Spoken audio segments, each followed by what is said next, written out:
Is Prince William quietly getting ready to make some bold moves once he becomes king? Well, according to new reports, it looks like he's not just preparing for the crown, but also plotting a little royal revenge. You probably remember that after Prince Harry and Meghan Markle stepped back from their senior royal roles in 2020, King Charles did take away his and her Royal Highness titles. But despite everything, he never stripped them of their Duke and Duchess of Sussex titles. Why? Apparently, he thinks stripping those titles might backfire and damage his already shaky popularity. Well, William doesn't seem to share those same concerns. As one source put it, the royals are absolutely furious that Meghan continues to flaunt the Sussex title for her and Harry's own self-gain. I don't think anyone in the world knows that Meghan Markle has eaten Jack in the Box and loves it. It's so funny, too, that you keep saying Meghan Markle. You know I'm Sussex now. And here's where it gets even more dramatic. Rumor has it, once William becomes king, he's almost certain to pull the trigger and strip Harry and Meghan of their Duke and Duchess of Sussex titles if they ever speak out against the royal family again. That's a huge move, especially considering those titles were a wedding gift from the late Queen Elizabeth. You know, my grandmother has been amazing throughout. And the royal drama isn't slowing down. Tension's been building as Harry showed up in a London court, fighting to get his security back after it was downgraded when he and Meghan stepped away from royal duties in 2020. And while Harry's tied up in a legal battle, Meghan is back in California, where she has just launched her new podcast, Confessions of a Female Founder.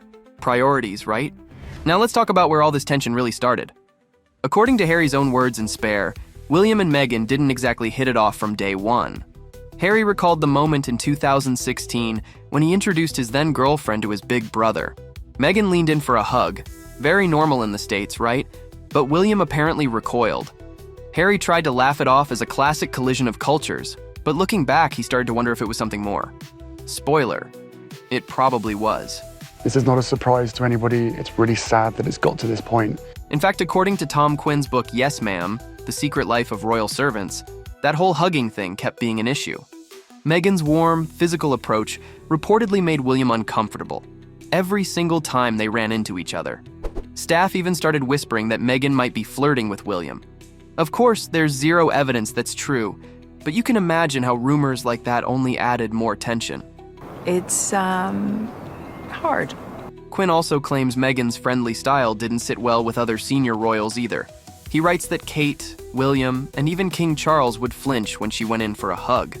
Meghan later addressed this in her Netflix docuseries, saying she just didn't expect the formality to go that deep. "I was a hugger," she said. "I didn't realize that is really jarring for a lot of Brits." I would crave being able to go, hi, and like, my friend, are you here? And to really be able to hold and touch. And Harry also shared that William had his doubts about Meghan right from the start. In Spare, he shared that his brother warned him things wouldn't be easy if he dated an American actress. A term William, according to Harry, used in a way that came off more like a put-down than a neutral description. At the time, it was awkward. I was a bit shocked. Meghan didn't exactly get a warm welcome from her future sister-in-law either. According to Harry, there was a tense moment between Meghan and Kate back in 2018. Meghan had joked about Kate having baby brain after giving birth, and let's just say, Kate didn't take it well. She demanded an apology, saying, "We're not close enough for you to talk about my hormones." William backed his wife, pointing at Meghan and saying, "It's rude. It's not what's done here in Britain." Ouch. The tension between Meghan and William wasn't just talked about, it was caught on camera, earning it the name Scarfgate. In a resurfaced video, Meghan appears to be chatting with Prince William, but he seems more interested in adjusting his scarf for what feels like an eternity. Some saw it as an intentional cold shoulder, while others thought it was just bad timing. Either way, the awkwardness was off the charts. Things got even more uncomfortable in their Netflix doc when Meghan mocked her first curtsy to the Queen. Americans will understand this. We have medieval times, dinner and tournament. Making fun of this seemed disrespectful, especially to the Queen and royal traditions. Even Harry looked super uncomfortable, like he wanted to shrink into the couch. So yeah, with all that tension, it's not too surprising that William may be gearing up to take a more hardline approach than his father ever could. I feel really let down. But before we paint William as the villain, keep in mind, that's just one side of the story.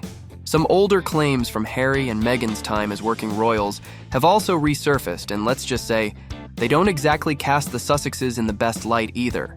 Yep, we're talking about the claims that Meghan was so difficult to work with that some staff reportedly needed therapy to cope.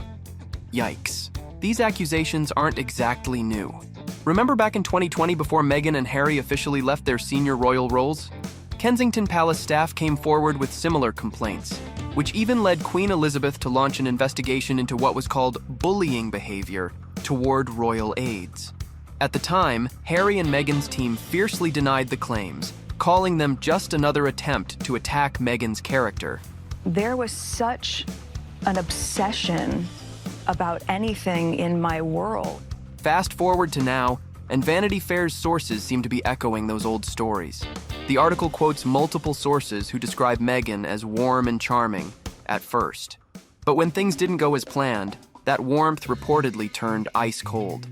One source shared a particularly harsh take, saying Meghan's behavior felt like something out of Mean Girls. Yikes. They described an atmosphere of constant tension, with Meghan allegedly undermining staff and talking behind their backs. Another ex-staffer who worked on media projects called their experience really, really, really awful, very painful. And here's the kicker. They claimed that if you weren't on Meghan's board, you were thrown to the wolves at any given moment. I would never want someone else to feel that way.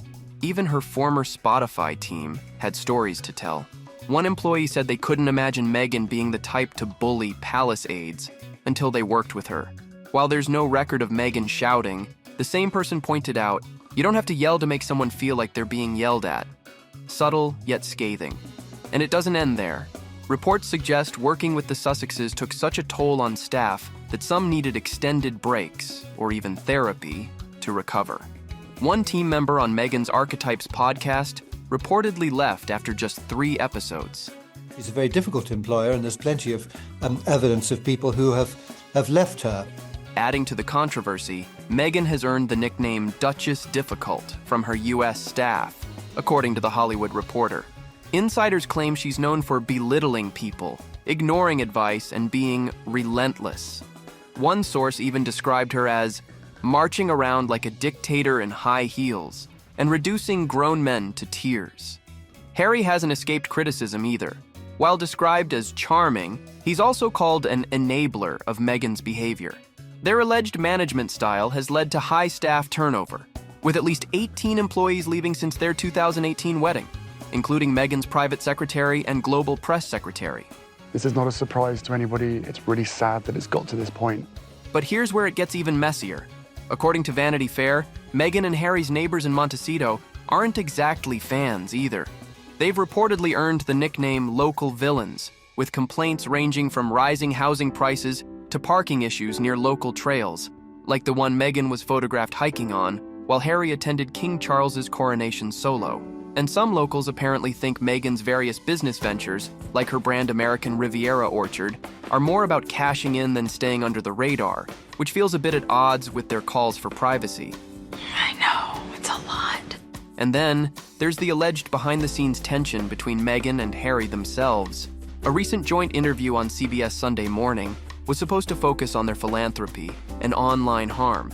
But when the topic shifted to Meghan's past struggles with mental health, things reportedly took a turn. Royal expert Angela Levin claimed Meghan was furious afterward, reportedly screaming at producers for asking questions she hadn't expected. If true, it's another example of how tightly Meghan likes to control her narrative and how badly things can go when that control slips. I can see you're uncomfortable with my even going there. Do you? I understand why you are, though. I wasn't expecting it, but I understand why you are. So, what do you think? Will William actually strip Harry and Meghan of their titles when he becomes king? And if he does, do you think they deserve it? Let me know your thoughts.